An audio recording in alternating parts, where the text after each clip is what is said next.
Well, what's cracking, everybody? This is the second part here. This is going to consist of two. One's an auction win from All About Comics. One was a trade with Tacoma Comics, and this stack over here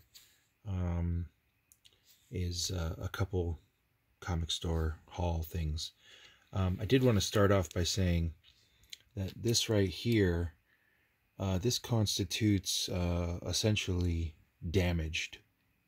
This is books that were damaged. Anyhow, the first thing here, I got what is this? The last issue of the Fantastic Four run, Volume 1, 645, I guess. And then I got the Week 11, Issue 52. This one down here, if you see, that corner has just the slightest little bing. And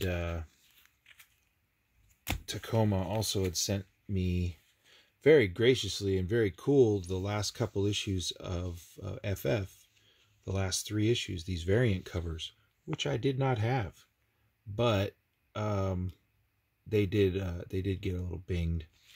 This one was back to back, so it was that corner, and this corner that got binged. Still totally cool. I'm you know, there were bigger fish to fry, to be honest. You know, stuff that looked like it was good but came in and, oh, you can't see it in that bag. The whole top is all jacked. This next set or run of books was a really good lot I got from JP. Unfortunately, the good bit of books from, you know, some of the newer stuff. Luckily, I had these two, and the only one I didn't have that I missed, we're gonna miss, was the Shadow Play, and all of the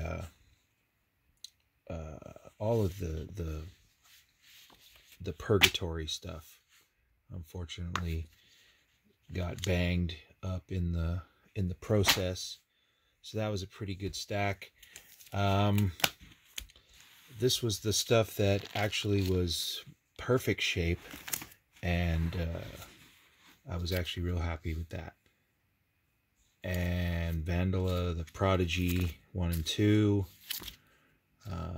Black Devil's Die 1 and 2, the G.I. Joe Fatal #1, the Conspiracy Funky Eyeball issue, Devils #1. You know, the print run on this was only like 1600. So there you go. Oberon #1, didn't have it. God of Bad Men, didn't have it. Incursion 1, you know, didn't have it. So, and I'm an indie guy, and all these books I did not have. Stronghold, in fact, that got me collecting issue 2. Baby Teeth #3, believe it or not, didn't have it. Self-Made, ditto, didn't have it. Wolfsborn, didn't have it. And all these are beautiful. These are all in great shape. Whispering Dark was a good series. And of course, a couple issues of Saga, which I did have, but still, nonetheless, it's nice to have a little Saga. This was also another thing that I picked up because I was really liking this. The 2 issues here of Wonder Woman with the Joker cover, Time's Up. This Brian Boland one as well, where she's just jokering out there, the 96 and 97. Some Adam Hughes, this Wonder Woman, this one here. And then really the reason I went for this lot to begin was this book here, was that Brave and the Bold, where this kind of picks up after the Zatanna, or the Killing Joke storyline. So I was real happy to get that one. Oh, and these are also a few from that lot. Dead Life #1. Real happy for the Knights of the Golden Sun. I have 2 copies of that now. This is a Barbarella photo cosplay cover. And lastly, an Adam Hughes Gen 13. All Adam Hughes interior art. Very cool. Ordinary Heroes. This here is fortunately also turns out some damage. I picked up this book and I was so, if you can't see it, but right in here, it's got a big old crimp. And I was talking to someone about pressing, and he says, yeah, you can press that out. If you notice, it was 30 bucks. The rest of the book's in nice shape, right? Well, until you take it out and realize that the whole back cover is water damaged. And so I don't really feel or believe this should have been in that category to begin with. Ditto with this one, which also looked very clean, very solid, but you take it out, the back is water damaged. Same with these guys.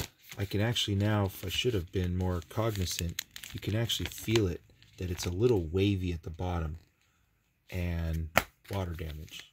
Just on the back, just a little bit on these what ifs, but still water damage. You know, this is my opinion. Why are you putting water damaged books in and selling them for fairly premium type prices? That's just crazy. Anyhow, on to this. These were not dollar books. These were $2 books. I probably feel silly buying these 2 anyway. Whatever. Actually, no, I take that back. I feel sillier for buying these, but you may have to forgive me. Kelly Bundy was a favorite. $20.99. You know, okay. These were just some missing Ghost Riders in my Ghost Rider run. I think I only need 28 left in that 1 through 81 run. These were good. Love that cover. Issue 58. Love this. Actually, I found quite a few of these Defenders run, but this was really the only cover that I went with. Only because I was missing issue 1 of Waiting Place. I picked that up. My issue 75 of Punisher, I think, had a tick where this one did not. So that was okay to upgrade. Some John Byrne She-Hulks, huh? Yeah, 48. This one here, the silent issue of G.I. Joe. Venom #3, Lethal Protector, only because I was missing issue 3. Before I got too excited, the $2 for this Spider-Ham, it does have some issues, some creases right there and there on the bottom. But still, this Ewoks, I don't know why, I just went for it. He just looks so happy. Isis #1, not the first appearance, I think, but the first of that run. Some Quinch and DR 2000 AD. Crime Files from Judge Dredd #1. Issue #1. This was not a $2 book, but it was nice. I did pull it out, and I don't think it's actually nicer than the one I have. So that was unfortunate, but live and learn. I'm getting beat up a lot lately. 24 issue Judge Dredd, and then some of the ones I was missing was 27, 30, yikes, 31, 32, and 33, and it's in a bag because I didn't realize that. Actually, can you see it? Nah, it's really subtle. In fact, I couldn't see it to begin with, but right there, it's missing the whole cover corner all the way around the back. So, whatever. I didn't care. It's not my favorite cover anyway. But, Chromatic, I was really, happy to see that at first until I realized there's a problem with the cover. Issue 12 of the regular series Tick. I don't sell many comics, but like I said recently, I did sell a whole run of Iron Fist 1 through 15, and now I'm kind of going back and picking them up again, trying to stay really near minty. But there's an issue 3, which I really love that cover. Issue 3 and issue 5.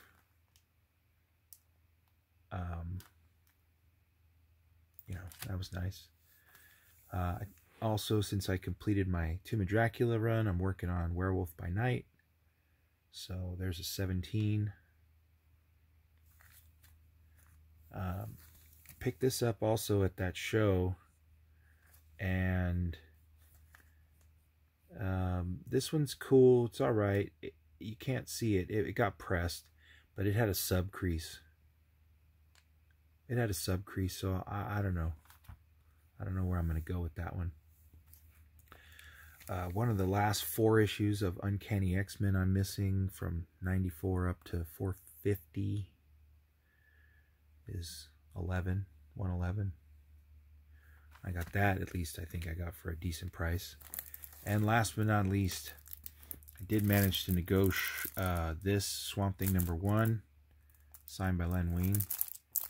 And even though it's 7.5, I really looked at this book, and normally in a 7.5 you expect to see those staple creases right here or some color breakers, and I did not see any. And the corners were good, and I thought, okay, so I'll flip it over and I'll see those creases, right?